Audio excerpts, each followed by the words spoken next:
Hi hello friends, welcome to Harika Sri creations. మన మగ్గం work 45 days ఛాలెంజ్లో ఈరోజు డే 10 చూద్దాం. మన ఛానల్ ముందుగా ఎవరైతే చూస్తున్నారో ప్లీజ్ సబ్స్క్రైబ్ చేసుకోండి.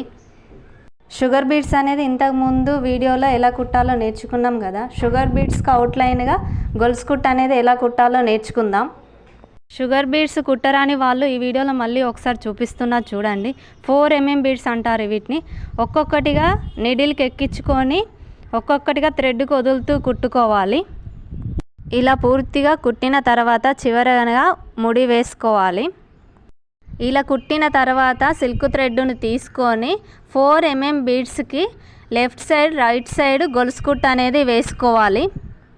ఇలా వీడియోలో చూపించే విధంగా 4 mm బీడ్స్కి పక్కనే గొలుసు కుట్టు అనేది వేసుకోవాలి. సిల్క్ థ్రెడ్ తోటి వేస్తున్నా చూడండి, మీ ఇష్టం, మీరు జెరీ థ్రెడ్ కూడా యూజ్ చేయొచ్చు. మన బ్లౌజ్ నెక్కులకు అవుట్లైన్గా గొలుసు కుట్టు కుట్టిన తర్వాతనే 4 mm బీడ్స్ అన్న షుగర్ బీడ్స్ అన్న కుట్టుకోవాలి. 4 mm బీడ్స్ అనేది కలర్స్ ఉంటాయి, సైజెస్ కూడా ఉంటాయి. ఇట్లా అవుట్లైన్గా లెఫ్ట్ రైట్ సైడ్ వేసుకున్న తర్వాత ముడి వేసుకోవాలి. చివరన వీడియోలో చూపించే విధంగా మార్కర్ తీసుకొని లైన్స్ అనేది గీసుకోవాలి. గీసుకున్న తర్వాత షుగర్ బీడ్స్ అనేది ఒక్కొక్కటిగా తీసుకుంటూ కుట్టుకోవాలి. ఇలా లైన్స్ అనేది మన బ్లౌజ్ హ్యాండ్కి అనేది యూజ్ చేస్తారు, ఎక్కువగా ఫుల్ వర్క్ వేసుకుంటారు. ఇలా షుగర్ బీడ్స్ అనేది కుట్టిన తర్వాత సిల్క్ థ్రెడ్ 2 వరుసలుగా తీసుకొని అవుట్లైన్గా ఒక్కొక్క వరుస కుట్టుకుంటూ వెళ్ళాలి.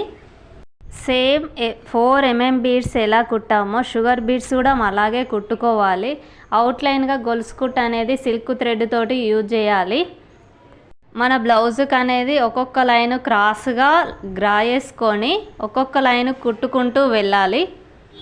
షుగర్ బీడ్స్కు అవుట్లైన్గా సిల్క్ థ్రెడ్ అనేది ఇలా కుట్టుకోవాలి. మీ ఇష్టం, జెరీ థ్రెడ్ కూడా అవుట్లైన్గా బాగుంటుంది. గొలుసు కుట్టు అనేది అవుట్లైన్గా 2 వైపులా వేసుకోవాలి.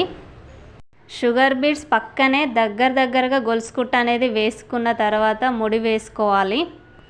ఏమన్నా డౌట్ ఉంటే కామెంట్ బాక్స్లో కామెంట్ చేయండి. నా వీడియో కనుక నచ్చినట్టయితే ప్లీజ్ లైక్, షేర్, సబ్స్క్రైబ్ చేసుకోవడం మర్చిపోకండి.